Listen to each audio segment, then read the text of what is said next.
Hello, everyone. I'm Jordan Zambrana, a biologist with the EPA Indoor Environments Division, and I'm pleased to host the latest IAQ Science webinar titled Using CO2 Monitoring to manage ventilation in buildings. Before I introduce our speaker, there are a few points I need to mention.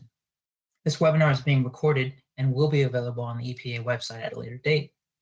If you have any questions during today's presentation, you can type it in the Q&A box on the right-hand side of your screen at any time. Questions will be read to the speaker for discussion at the end of the presentation. And if you have any technical questions or comments, you can submit those inquiries through the Q&A box as well. We look forward to hearing from you. I also want to reiterate that the content of the webinar represents the research and opinion of our speaker and not necessarily those of the U.S. Environmental Protection Agency. With that said, I'd like to introduce Dr. Andrew Persily. Dr. Persily is a fellow at the U.S. National Institute of Standards and Technology, NIST. His research has focused on indoor air quality and ventilation in commercial and residential buildings. This includes the development of application of measurement techniques to evaluate airflow and indoor air quality performance, as well as multi-zone airflow and contaminant dispersal models. So Andy, thank you again for speaking today, and I'll hand it over to you to begin our presentation. Great, thanks very much, Jordan.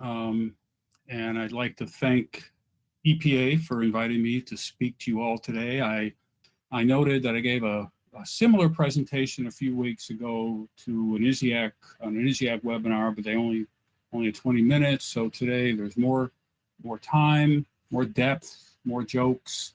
And as Jordan mentioned, as the slide shows, I'm talking about using measurements of indoor carbon dioxide to manage ventilation in buildings. And I'm also going to talk about CO2 to also deal with indoor air quality, and of course the topic of the day, airborne infectious disease transmission. So let's go.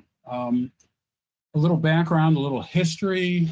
People have been talking about carbon dioxide as it relates to building ventilation and indoor air quality since the 17th century.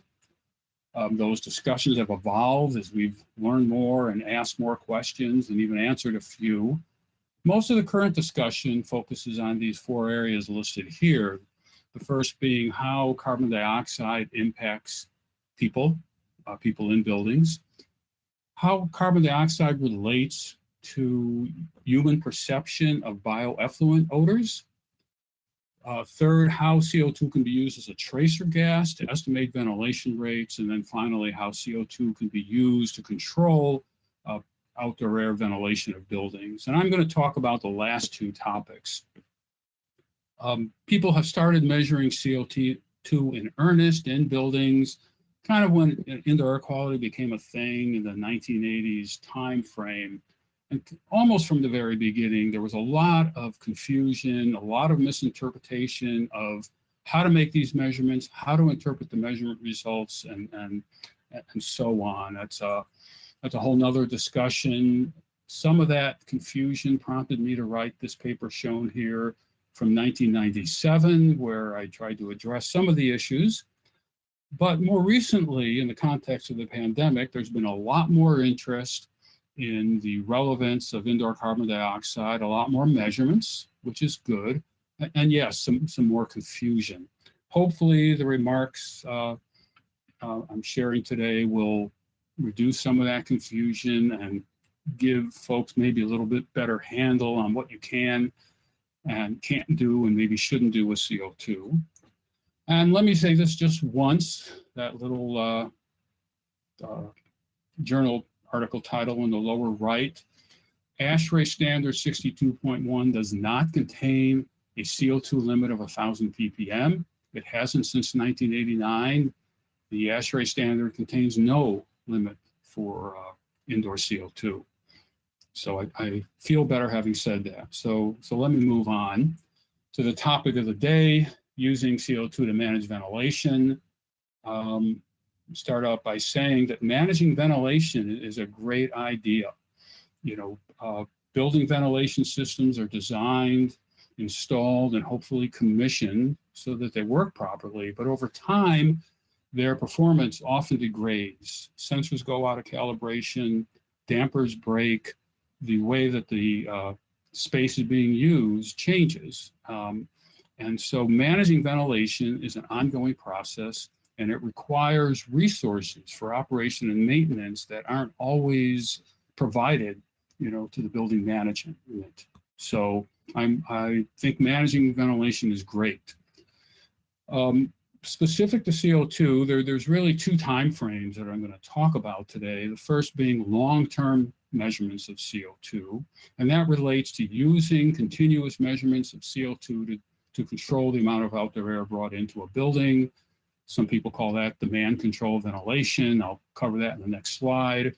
But I'm really going to focus today more on short-term measurements, periodic measurements, maybe only once. And there's a few different reasons to do that. The first being evaluating the indoor air quality in a space, using the CO2 as a tracer gas to estimate ventilation rates, and then third and most recently, perhaps using CO2 to get a handle on infection risk. So I'm going to talk about all those short-term measurements. But I do want to point out that sometimes when people measure indoor CO2 or they report their measurements, it's not always clear which of these approaches they're using and if they're using it properly. And therefore, the person receiving the information is not always clear on why these measurements were made and how they were interpreted. And hopefully some of the information I'm sharing today will help clarify in your minds why you might want to do it, how to do it, and what you need to report so that people understand your measurements better, or maybe understand them at all. But the long-term measurements, the continuous monitoring of CO2 to control ventilation rates, this has been going on for a long time. The earliest reference in my pile is from 1976, an article by Tommy Kasuda.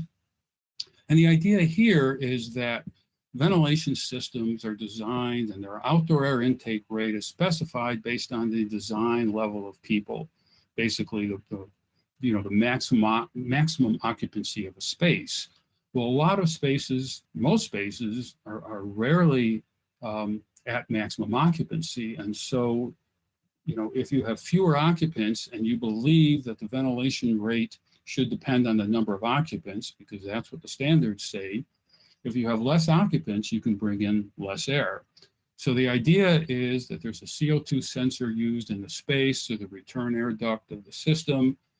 And if the CO2 concentration goes up above a certain level, based on the higher than expected occupancy or just increased occupancy, the system will bring in more outdoor air to reduce the CO2 level.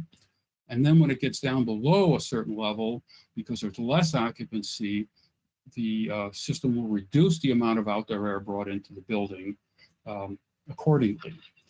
And so the idea here is to avoid underventilation, which is an indoor air quality problem, or overventilation, which can be an energy concern. Demand control ventilation is actually required by some building energy efficiency standards. And it makes the most sense when you're talking about a space where the occupancy varies unpredictably. If you know when the space is going to be occupied every day, you can do it with a time clock. But in conference rooms, auditoriums, religious assembly facilities, you don't necessarily know, when the occupants are going to be there and how many. And that's a good place to use CO2 demand control ventilation. And that's almost all I'm going to say about that. I'm going to be talking more about short-term monitoring for the three reasons listed here: evaluating indoor air quality, estimating ventilation rates, and attempting to get a handle on infection risks.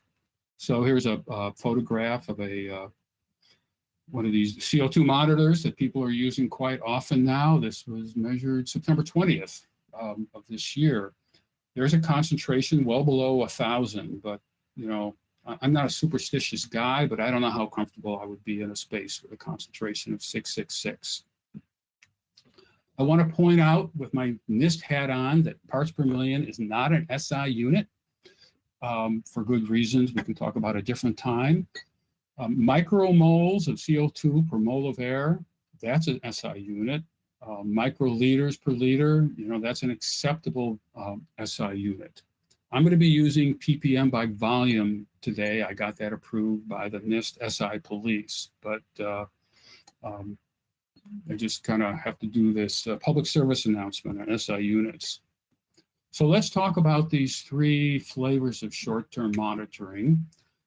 The first is less about managing ventilation, but I wanted to talk a little bit about CO2 as an indoor air quality metric.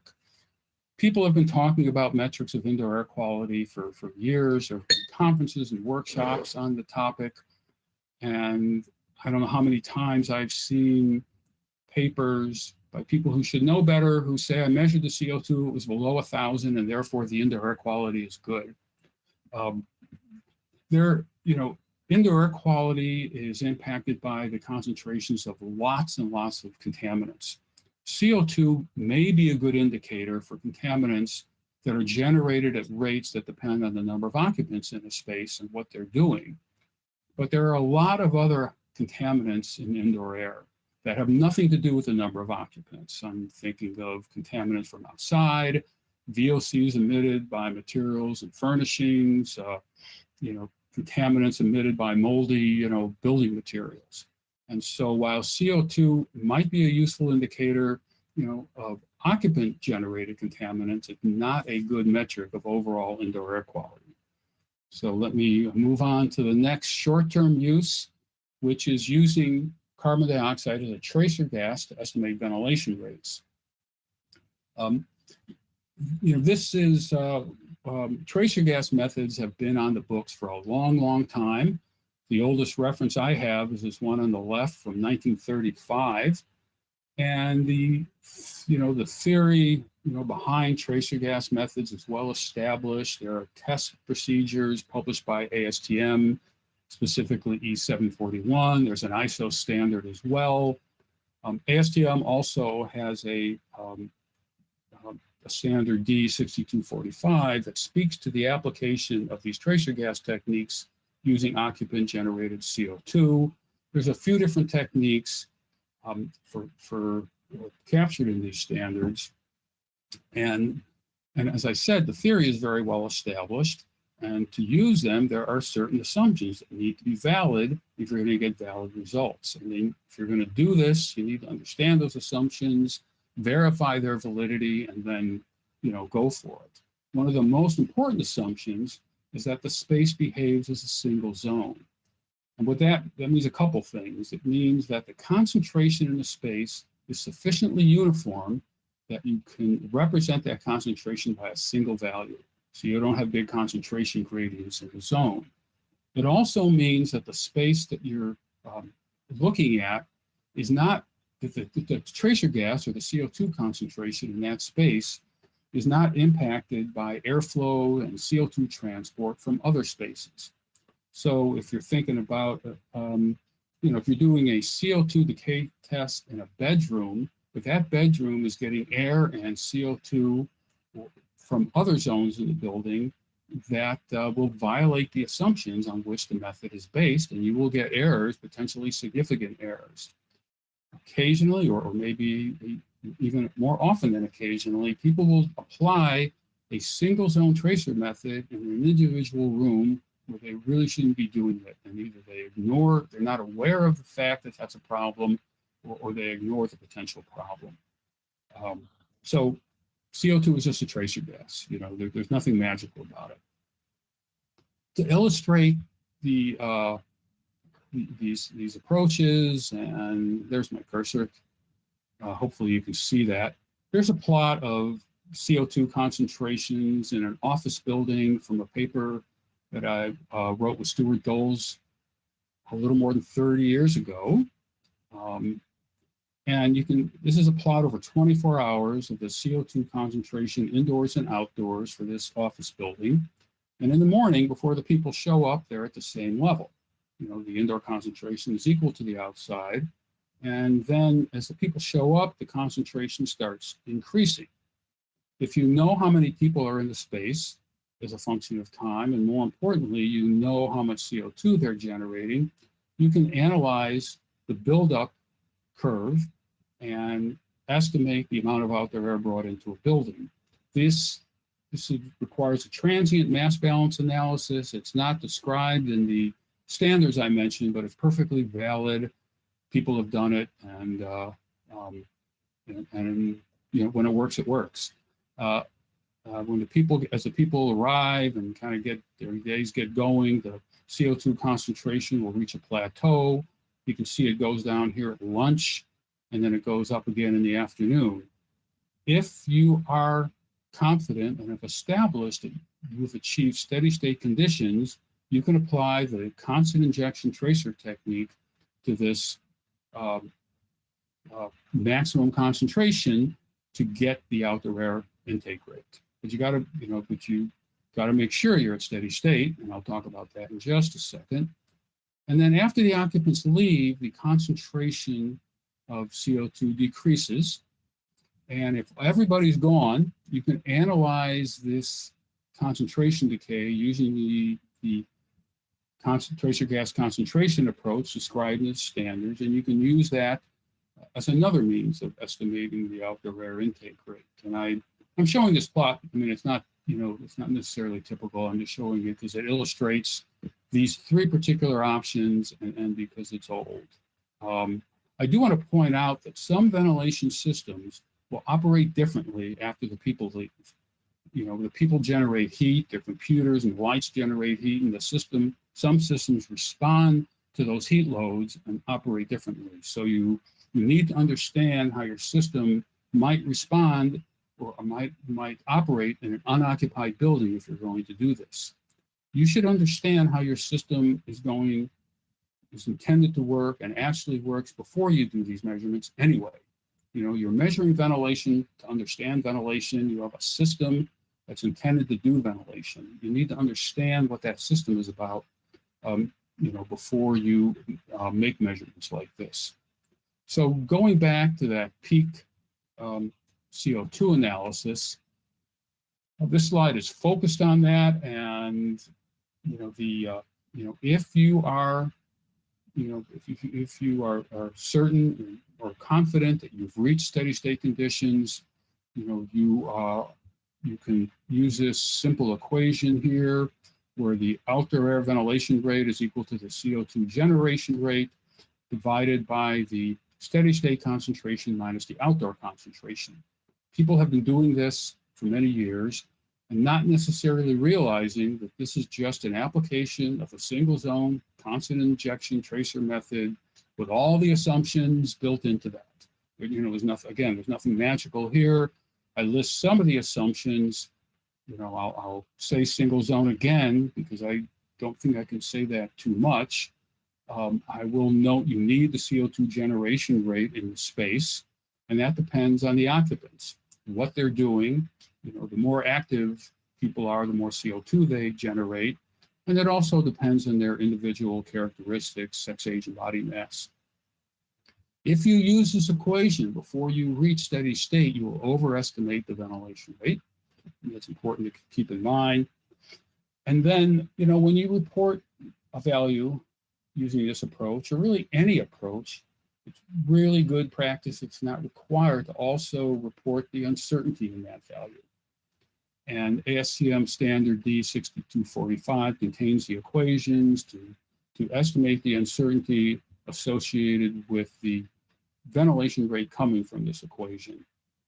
Here's a simple example, simple and convenient example calculation. You know, this CO2 generation rate of 0.0045 liters per second is kind of what an adult will generate, you know, someone who's engaged in office work. If you conveniently measure a steady state concentration of 1,000 parts per million by volume, and you verified that, yes, you're indeed at steady state and all these other assumptions are valid, and the outdoor concentration is 400, plug it into the equation, you will be able to conclude, I think with a reasonable level of confidence, that the ventilation rate is 7.5 liters of outdoor air per person. So that's the whole, you know, explanation of the tracer gas approach. So I've talked about CO2 as an IEQ metric with many qualifiers. I've talked about CO2 as a tracer gas to estimate ventilation rates. And now I'm going to talk about CO2 as an indicator of infection risk, because I think that's part of the reason we're all here today and thinking about this. Excuse me. And there's really two reasons, or really two approaches here for using CO2 in the context of infection risk. The first is to verify that you have a ventilation rate that you or someone in a position of authority believes is protective. A certain amount of air you need to control or minimize or manage the risk of airborne infectious disease transmission. I don't know what that rate is, but people are starting to, propose some numbers and talk about that. Current ventilation standards and building codes, those ventilation rates are not based on airborne infectious disease control, except in healthcare facilities. But if you have an idea of how much ventilation you need to deal with infection risk, you can use CO2 with the tracer gas methods I just mentioned to verify that you're actually providing that protective rate. The other approach is to use CO2 as I'll call it a direct indicator of risk. And there's some ideas for doing so. Some of them are very new, some of them are less new. One of them is this idea of rebreathed air that was developed by Rudnick and Milton. And the idea here is that the CO2 concentration in space reflects the amount of air in that space that other occupants have exhaled. And particularly if those occupants are contagious, that can be a useful indicator of infection risk. But when thinking about CO2 in the context of infection risk, it is really, really important to remember that the fate and transport of carbon dioxide is very different than the fate and transport of a virus-laden aerosol. Those aerosols deposit on surfaces, those viruses become inactivated, those aerosols are removed by filters and portable air cleaners, and CO2 isn't.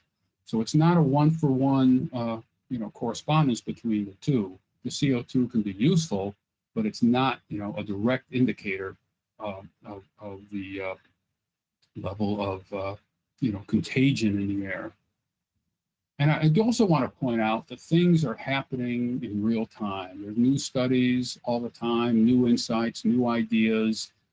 This paper I'm showing because I just read it last week, so it's brand new. And these people did a study where they put people in a chamber, had measured the amount of CO2 they emitted. I think they were, in one case they were breathing, in another case they were speaking. So they measured the CO2 emitted, and they also measured the particles emitted.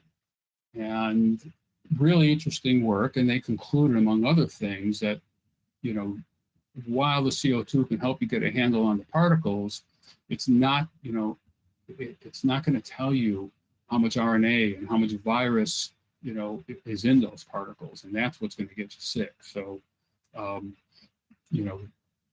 again, this is not a major, conclusion I want to stress. My point here is that things are happening in real time. And I turned off my email for this talk. Who knows how many new papers were emailed to me in the meantime. So, so there's new work almost every day, and I won't claim to be doing a perfect job keeping up.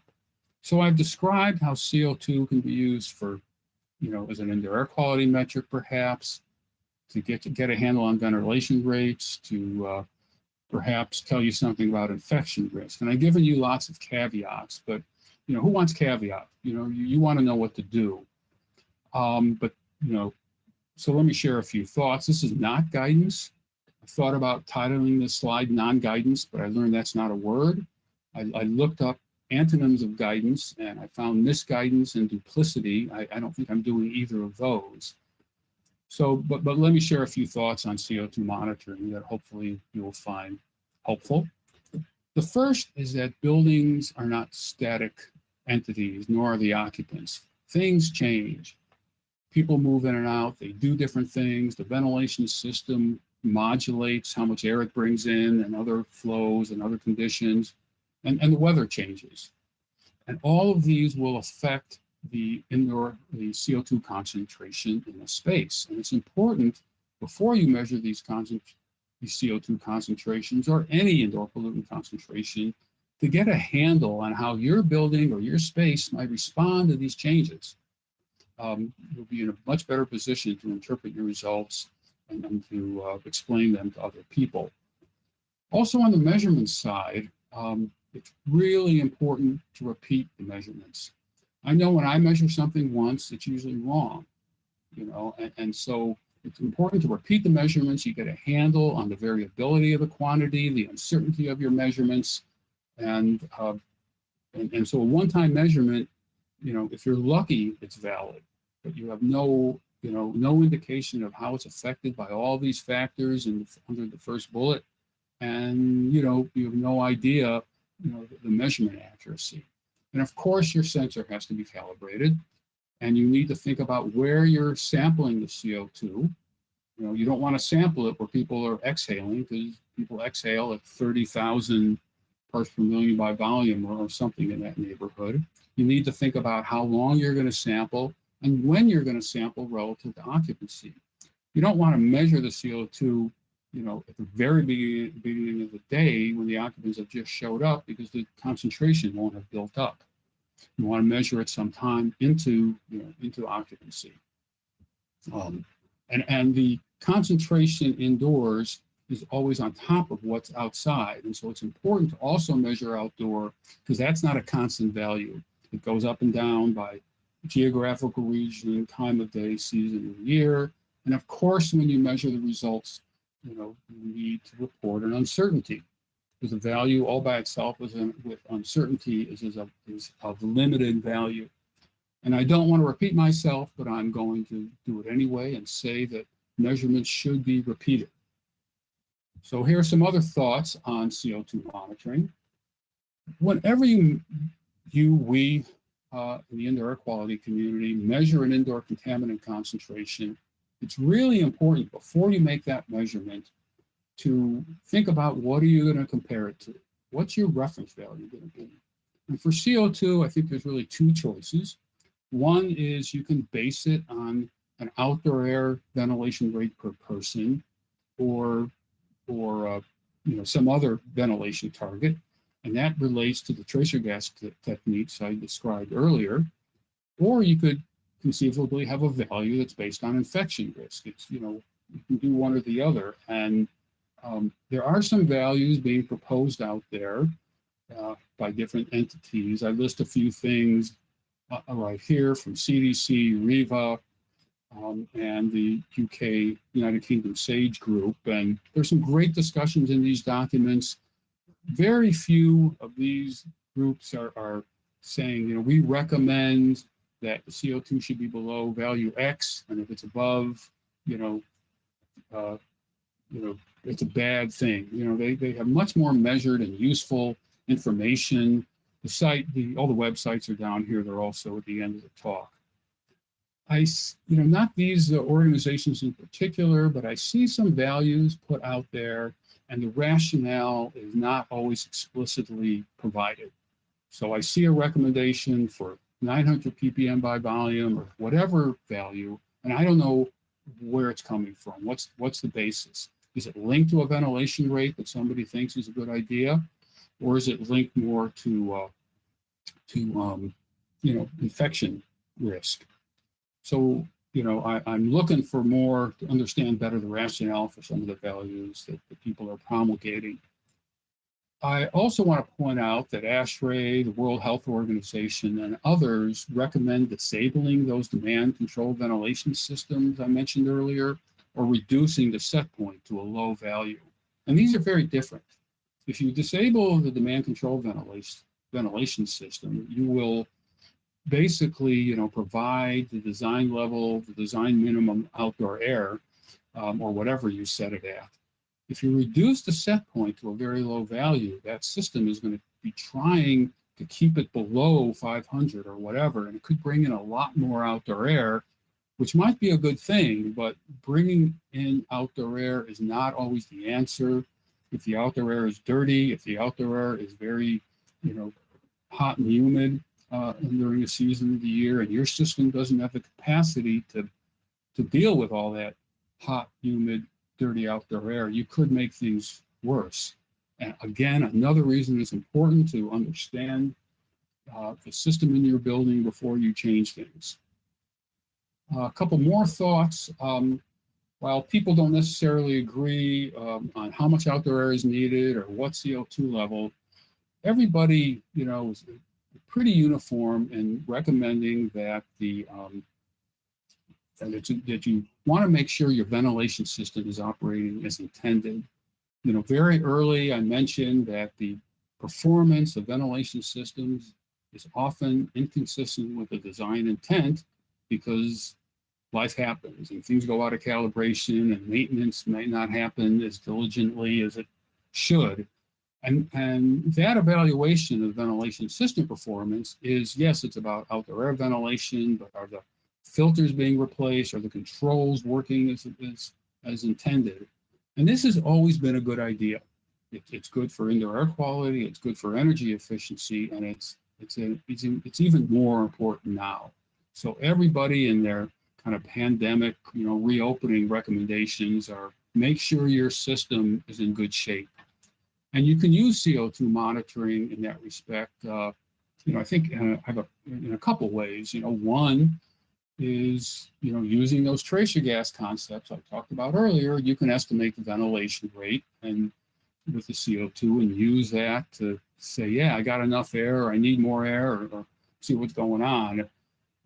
The other approach is to use CO2 monitoring to prioritize which spaces and systems you're going to inspect first and repair if needed. I think about schools, where there are finite resources and finite amounts of time. You could use CO2 and to decide which classrooms and systems you're going to go look at first. And in this case, the accuracy of the measurement becomes a little less critical because I'm going to assume all the spaces and all the systems are going to get inspected and repaired over time. But you could start with the highest CO2 concentration spaces on Monday and then move down the list as time goes on. So that's a thought where it's less quantitative, but still important. I want to note that evaluating ventilation system performance is important for lots of reasons I've mentioned. And I've written a chapter for an upcoming handbook on indoor air quality. I'll talk about that at the very end.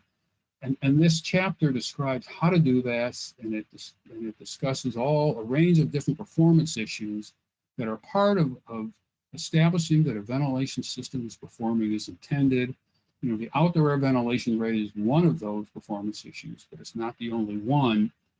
And on the very bottom line of the slide, I note that it's, to evaluate a ventilation system, it's really important to get information on the building and the system design. If you're going to measure a ventilation rate or you're going to look at how it changes in response to weather, you need to understand what the system is intended to do. And this chapter talks about that in great deal, and I talk about it a lot because, if you're going to measure ventilation, evaluate ventilation, you need to understand, how things are intended to work. And one more thought is, what if you don't have an outdoor air ventilation system? That's common in most U.S. homes and lots of other buildings that are ventilated by infiltration or leakage only, or natural ventilation, whether it's an open window. This is the one I've been looking out of since March of last year, or it's a more sophisticated system, natural ventilation system like the one on the right. Opening windows are great unless, there are issues of noise, security, dirty outdoor air, humid outdoor air. And just because you open a window doesn't mean the air is going to come in. It may go out depending on the pressure dynamics of the space. I will point out that the tracer gas methods I've described can be very challenging in naturally ventilated buildings because getting a uniform tracer concentration when you have these big bulk airflows can be difficult. The tracer gas methods work pretty good in buildings that are ventilated by infiltration. That's where they were first developed and applied. And so finally, some numbers, right? I'm going to share some example calculations I did recently, where I took the 4 space types shown here, and I got the ventilation rates from ASHRAE standard 62.1. I also used their default occupancy levels. I had to make some assumptions about the occupants because I needed those to estimate how much CO2 they produce. Also had to make assumptions about ceiling height and the outdoor concentration. And I set things up in a spreadsheet and did what I enjoy doing. And here's the results of those calculations. The top line, or the top section of this table, are some of the ventilation parameters. Basically, the first is the liters per second of outdoor air for the 4 space types. These are based on the requirements 62.1 and the occupancy densities. And classrooms, offices, 7 to 8 liters per second per person. Lower in restaurants and even lower in auditoriums. Whether you think these are the right numbers or not, that's another discussion. This is what the standard requires. I also converted them to air changes an hour because some people like that unit.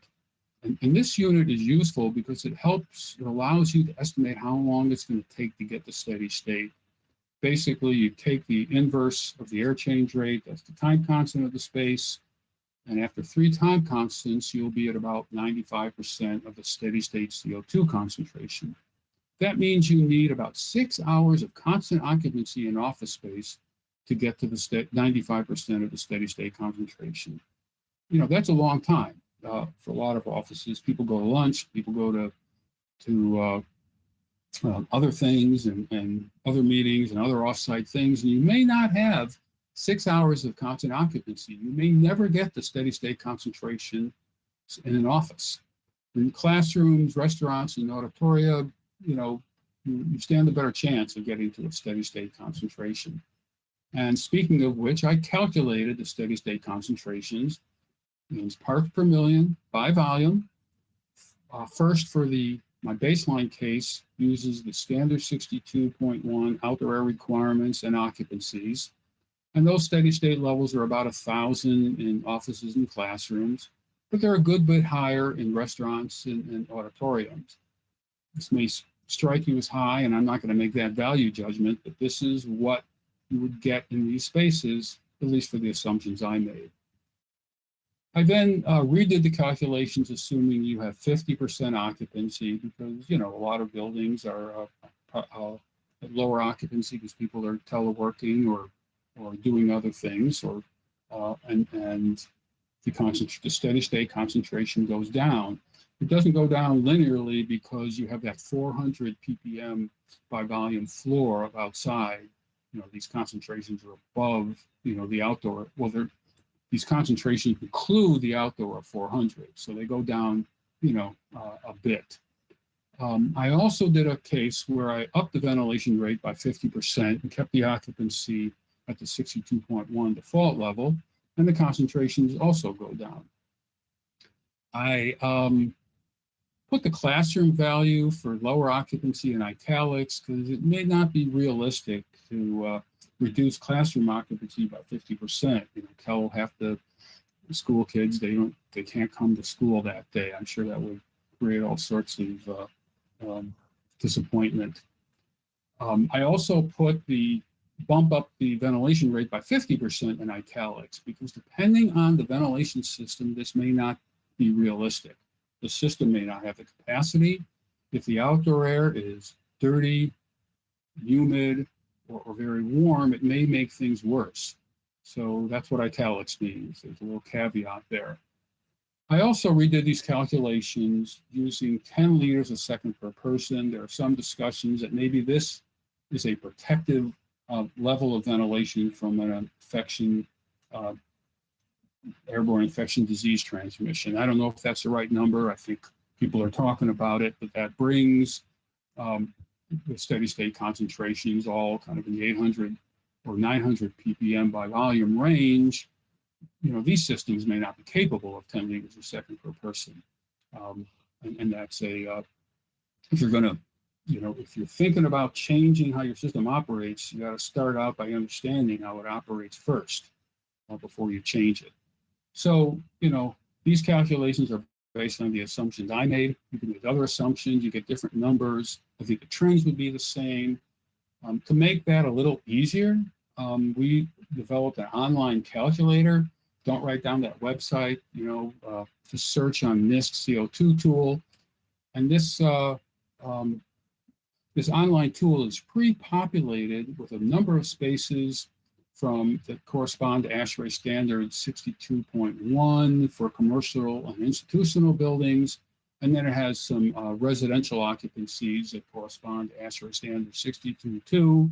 If you don't like the assumptions I made about the space and its occupants, you can enter your own user-defined values.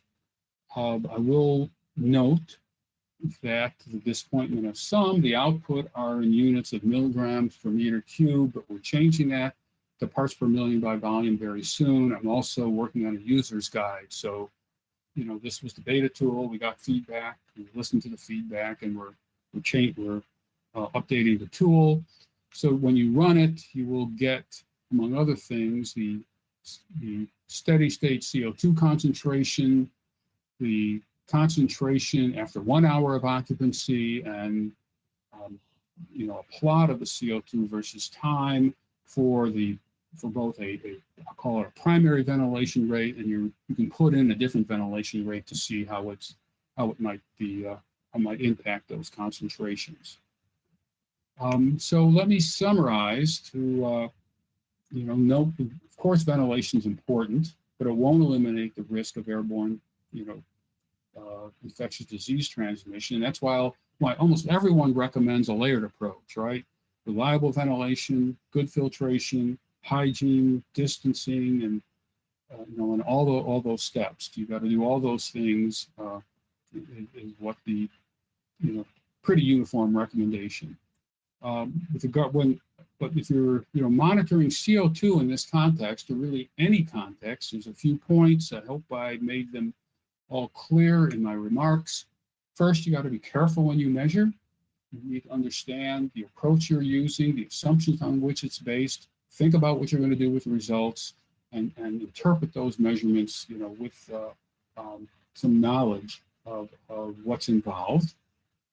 Measure more than once. One measurement may be wrong, and if you measure more than once, you can start to get a handle on how the CO2 and perhaps the ventilation is varying with some of the factors I described earlier.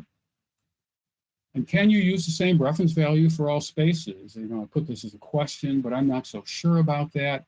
Even if you believe that for every type of space, 10 liters a second, per person is the right number, spaces vary in their occupants and what they're doing and their physical characteristics, and that's going to impact the rate at which they generate CO2, which will then impact the CO2 level in the space. So I don't think the same level necessarily will work in all spaces.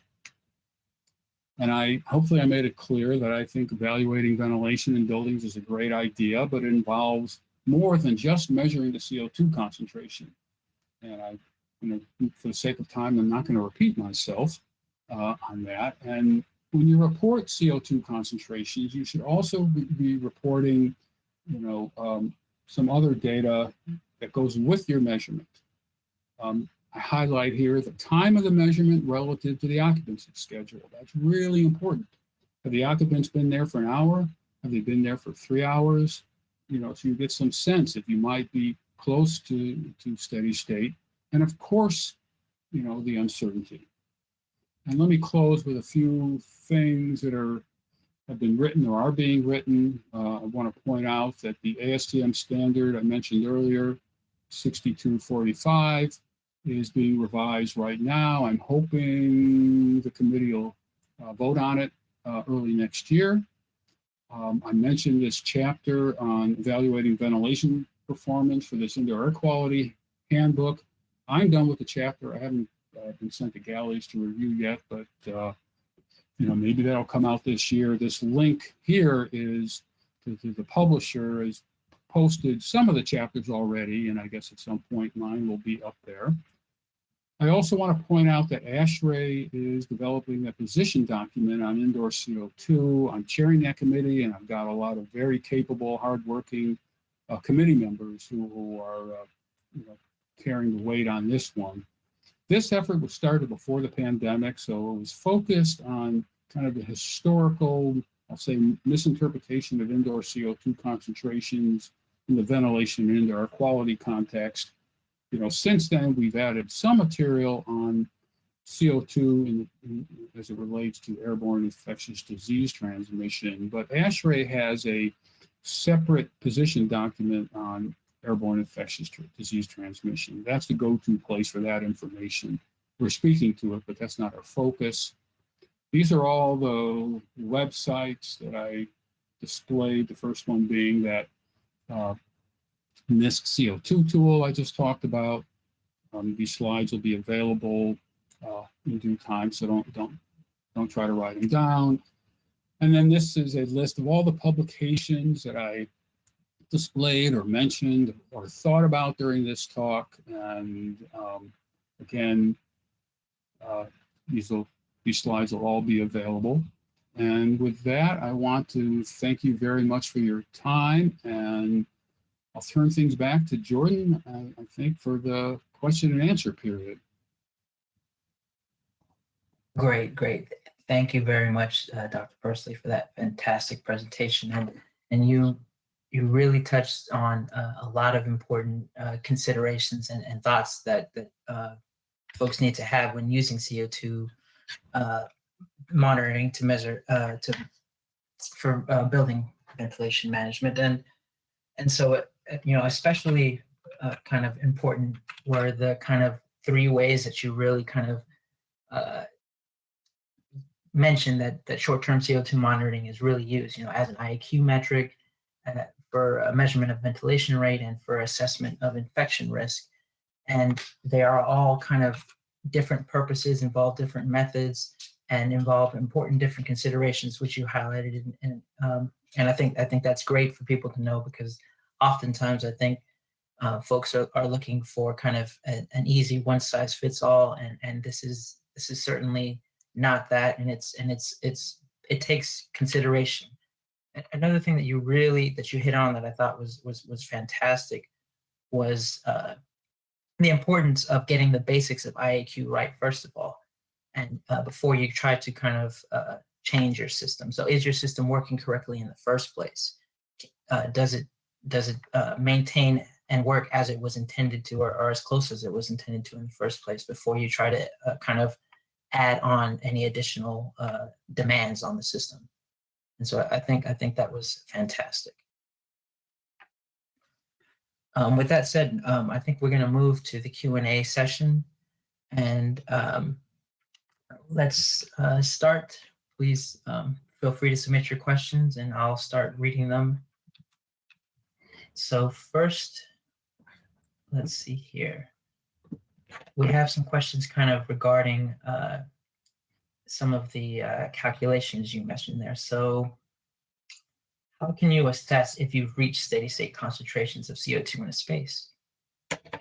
Yeah, that's a great question. I mean, if you're monitoring continuously, you can watch it and observe that it's flattened out. But you also, just because it's flattened out doesn't mean you're at steady state. You also want to verify that the system out there intake rate hasn't changed, and you want to make sure the occupancy hasn't changed, right? And ideally, verify that the outdoor concentration hasn't changed. So it's all those together, are important to convince yourself that, yes, I'm at steady state. I can use that simple equation and get a valid result. And gosh, I can't believe I didn't say anything, about, single zone, to make sure that your space that you're looking at isn't being, influenced by adjoining spaces at, with different CO2 concentrations. That's a perfect segue into my other question, which is, does single zone imply that an area is being assessed is well mixed? Yeah, I mean, they're related concepts. I think, I try not to use the well-mixed term because I'm not always sure what it means. I like to describe a space as having a uniform concentration. You know, if it has a sufficiently uniform concentration, you can use one concentration value, you know, to represent, you know, the contaminant level in the space. And, you know, so I'll call that, you know, that's part of being a single zone. That means you can use a single zone mass balance, which only has one concentration value. The other part is that your space, again, is not being impacted, you know, significantly by airflows and contaminant transport from other spaces in the building. That's, you know, that can be more challenging, you know, but if you're thinking about a bedroom, you know, a home where people are in the bedrooms generating CO2 and the rest of it is unoccupied and the door to the bedroom is open, that might not be such a great assumption. You know, if you think about a building where the occupancy is fairly uniform and the CO2 concentrations throughout the building are fairly uniform, you might be able to, you know, justify looking at that entire building as a single zone. You know, it gets a little more nuanced depending on the pressure relationships between the space of interest and the rest of the building, but that's, you know, maybe that's for another day. Great. And so kind of along with that variance in CO2 concentration, there was a question of kind of how does CO2 concentrations vary in typical rooms in rooms under typical conditions, vertically, for instance, and are multiple CO2 sensors needed, and where should they be placed? That's a good question. I mean, you know, to one degree, you know, the CO2 concentration is always going to be, you know, fairly high in front of the people who are exhaling, you know, because while the room might be hundreds of parts per million by volume, you know, the exhalations are tens of thousands. You know, there are variations in rooms, you know, for sure, which depend on how well distributed the occupants are, and they may be vertical and horizontal. You know, the good news, I guess, from that perspective is that there are a lot of mechanisms that induce air mixing in rooms. You know, people have, you know, generated heat, and there's a thermal plume around each of us that, you know, generates mixing. There's heat generated by the computers and the lights. You know, any cold surface like a window or a wall, all these things, you know, induce air movement in a room. You know, how many sensors, you know, do you need to, you know, verify the uniform concentration without doing a research project? You know, that's a hard question. I think it might be, you know, if you have two sensors, at least you can compare them to each other when they're, you know, approximate, and you can convince yourself that my sensors are giving me a good reading, and then you could move them around a little bit to get a sense of what location, you know, might be you know, representative of the room concentration. And then this relates to the demand control ventilation approach. You know, where's the sensor located, and if it's on a, you know, some corner of the room that's you know, a good bit distant from the bulk of the room, it may not be a good representative value. That's kind of a long-winded answer to say yes, though, you know, concentrations vary in a space. You know, some people just love those measurements and, you know, computational fluid dynamics simulations to look at that. You know, it's interesting. Sometimes it's important. It can be a whole research project all by itself, but it's important to think about where you put the sensor, that for sure, and that's discussed a bit in that ASTM standard D6245. Great. Another question revolves around that 10 liter per second per person recommendation. Does that change for spaces that are constantly occupied, say such as nursing homes? You know, that 10 liters per second per person is something that's been put out there, I'll say, by some, you know, some people kind of in the research community. It's not in any, you know, for infection control. That's not in standards, at least not yet. And so I think it's kind of a, you know, I don't know what to call it, kind of a recommendation that people have floated, people are discussing, you know, and it's not making a distinction between, different space types. And I am going to add that reference where that is discussed, to that reading list before I button up these slides. So people can read that for themselves and perhaps understand it better than I do. Great, great. But So there's some discussion, maybe the ASHRAE standards should be revised, to deal with the, airborne infectious disease, transmission control. There's a standard 170 for healthcare facilities, and they definitely think about, airborne infection. But, the 62.1 and 62.2 numbers aren't really about that. And should they change, that's something that some people think they should, and, that's something to be discussed by those committees. Right. So along those lines, so in your opinion, how good is CO2? How good can CO2 measurement be as a proxy for kind of infection exposure to individuals from in a room? Yeah, I should have started out by saying that I'm an engineer. I'm not an epidemiologist or virologist or any of those types of ologists. What I know about CO2 as an indicator of infection risk is what I've read by, people who, in those fields. I think, from what I've read and what I've understood, I think we're maybe on the road, but I don't think we're quite there yet, of using CO2 as a direct indicator of infection risk. I do understand that different viruses are more or less infectious than others, or more or less contagious than others. And so capturing that and different people are more susceptible. I think there's all those complications that, would need to get somehow dealt with in any such approach. But don't look to me for medical recommendations. That's not my area. No, understood. Yeah, no. And so there are kind of other questions regarding perhaps other uses of CO2. In your opinion, were there thoughts on CO2 limits in schools with regards to establishing that as an IAQ metric, and some questions around research kind of establishing cognition impacts at higher levels of CO2? Okay. My thoughts on CO2 limits in schools are really the same as what I've talked about before about CO2 limits, except schools are really important, and children are really important. And from what I understand, the resources devoted to, facilities management in schools are not always, they're not always flush with money, right? So, there are some real needs there that aren't necessarily,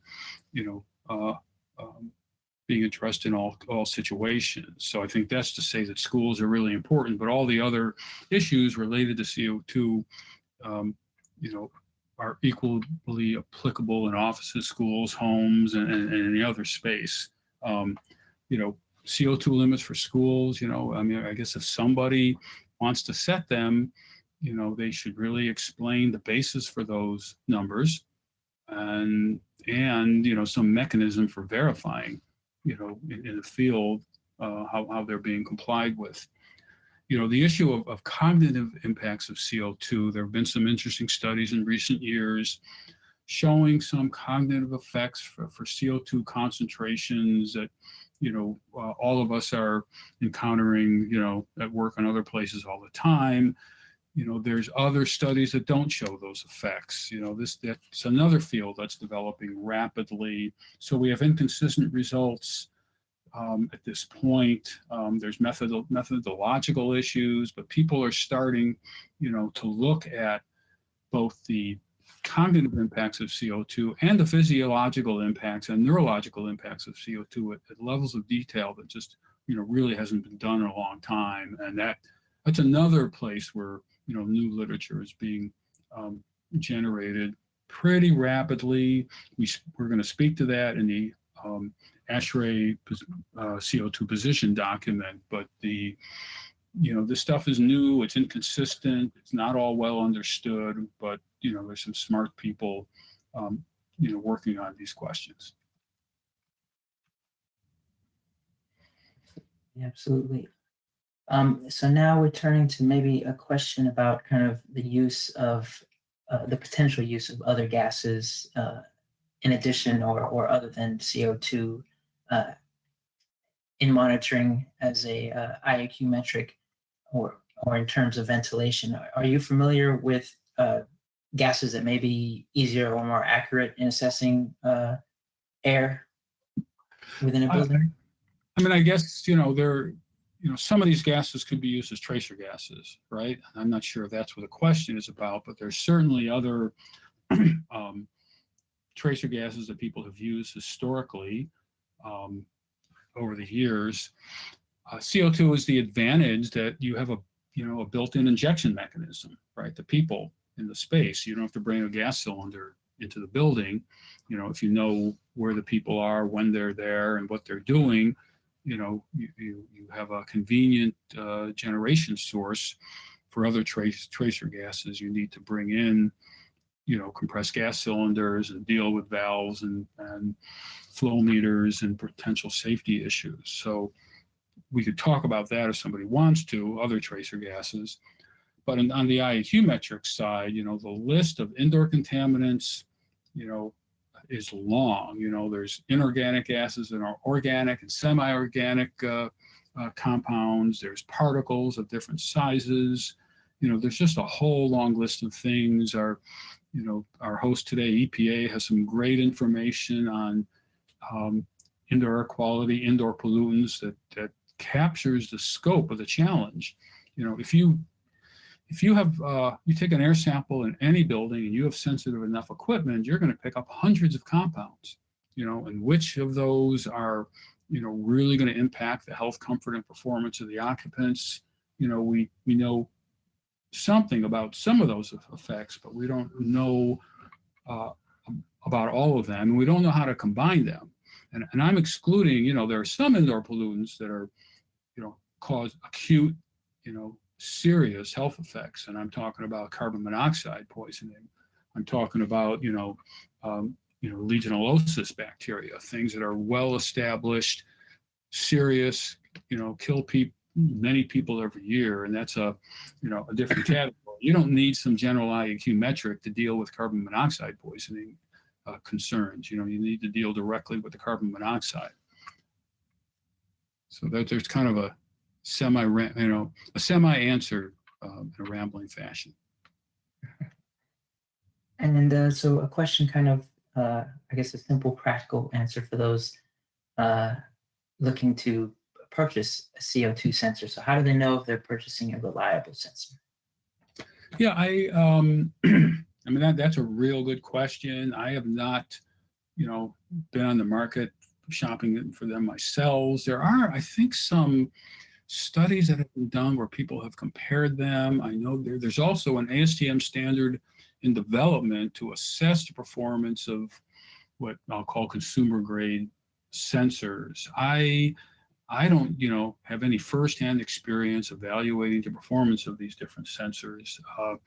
The technology, the, infrared technology on which these sensors are based is very well understood and very well established. So there's no big mysteries there, but, that doesn't mean all sensors are good. It doesn't mean that sensor hasn't been damaged over time or been subjected to some kind of abuse that's going to affect its accuracy. And I think that's, I think it's important to get some guidance out there on, how to evaluate your sensor to, to make sure it's working as you assume it is. So, but I don't have a, maybe there's some websites out there where people have reviewed these things, but it's probably worth looking into. I kind of have a vague recollection that I've seen some papers where people have compared sensors, but they're I'm not remembering the details. And I'm getting some questions on kind of placement of sensors. So is there a typical height or distance from windows that these sensors would be placed, or if they're placed in ventilation ducts, should they be on the supply or the return side? Yeah, I mean, you want to. I mentioned earlier, you want to stay away from the people, so they're not breathing on it. You would want to stay away from open windows and supply vents, because that air is going to generally be at a lower concentration. If you want to get an indication of the room concentration, you could put it near a return vent or an exhaust vent that is. It might not be an exact room average concentration, but it's going to be some representative concentration of what's going on in the room. I don't think you want to put it on the on the ceiling necessarily, in case you're getting some vertical gradients, or on the floor. I mean, I could look at a room with people in it and offer some opinion, but I'd want to verify it, with a little, some measurements, moving it around. But I think there's some places to stay away from, and the vent taking air out of the room, if you have a vent taking out of the room, is might give you a good sense of the average room concentration. And are there any viable kind of, remediation or actions that should be done for elevated CO2 levels aside from fresh air ventilation? Well, if the CO2 is elevated, I'm assuming that it's elevated relative to some value that you or somebody thinks is a value you want to stay below. You can, if it's elevated, it's an indication that you may not have an adequate level of outdoor air per person, relative to the standards or the building codes or whatever you think the right number is. And therefore you want to bring in more outdoor air, but you need to understand, is your system capable of bringing in more outdoor air, or is there something broken or something fouled up that you need to fix? If the outdoor air is dirty, do you have adequate filtration so you're not bringing in all that the dirt or the outdoor air pollutants? There are technologies to remove CO2 from air, and they're out there, and some people are using them. It's important that, as I mentioned earlier, there's lots of other indoor pollutants that we worry about, and if you remove the CO2, bring it down, but you don't deal, with other contaminants that may be causing you problems, you might, you may not be making things, better in a comprehensive sense. The CO2s come down, and that's, I guess that's good. But if the other contaminants are still elevated, you've still got a problem. And I guess getting a little bit more technical, the question is, how does demand control ventilation interact with variable air volume ventilation to adjust outdoor air intake? Yeah, and I'm not a controls person, but for those who aren't familiar with those concepts, I talked about demand control ventilation, where you use a signal from a CO2 sensor to modulate how much outdoor air is brought into a building. Variable air volume systems, they look at the temperature in the space and decide how much supply air to deliver to the space, primarily to remove heat that's generated by occupants and their activities. And so you have these two control loops happening, and it requires a thoughtful controls person to put those into effect simultaneously in a way that works. That's not a mystery. It's not rocket science. It can be done, but it requires a knowledgeable controls engineer to make them all work together. On top of that, there's something called an economizer control mode, where in cool and dry climates, if the outdoor air is sufficiently cool and dry, you bring in a lot more, to cool the building, so you don't have to turn on the mechanical chillers as an energy efficiency measure.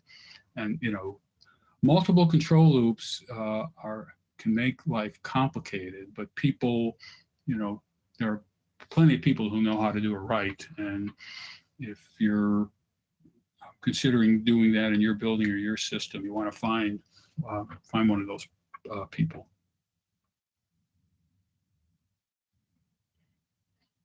Fantastic. Well, I think that we will kind of end on that final question there. But I do just want to kind of thank you very much, Dr. Persily, for coming with us to speak today. And it was an absolutely fantastic presentation.